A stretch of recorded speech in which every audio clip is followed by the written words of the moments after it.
First, we'll open the driver's side door.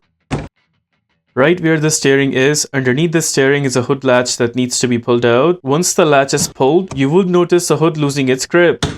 Right where the grille is, on top of the grille, notice there is that lever that needs to be pressed downwards, and then we lift up the hood. Just like that, that is how we lift up the hood. This is that lever that I was talking about. Just press the lever downside and then lift up the hood. While holding the hood, we gently take the support bar and then place it in that position right there. Once the hood is opened, at the front of the headlight, this is where the turn signal bulb is. And if I am to go behind the headlight, here is the location for the plug of the turn signal bulb. What we'll do here is we'll grab the plug and then turn it counterclockwise. Since the plug is a little stiff, so you may have to turn with a little more effort. Once the plug is turned counterclockwise, only then we will pull it outwards.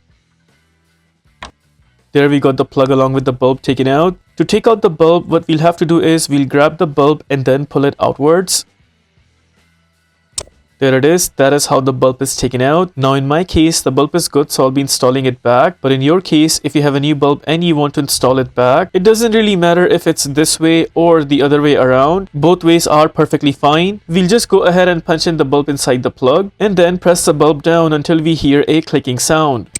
There it is, the bulb is completely in. Now we'll go ahead and punch in the plug where we took it out from earlier. Just make sure the plug itself goes completely in first. You may have to wiggle the plug back and forth a little bit until you are able to completely get it in position. There's the plug completely in. Now we'll turn it clockwise to install it firm and strong.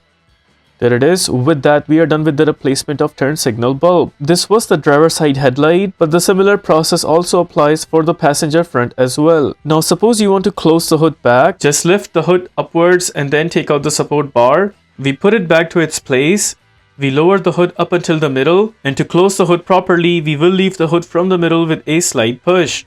If it still does not close the way we did, then you may have to push the hood from the front until it closes completely.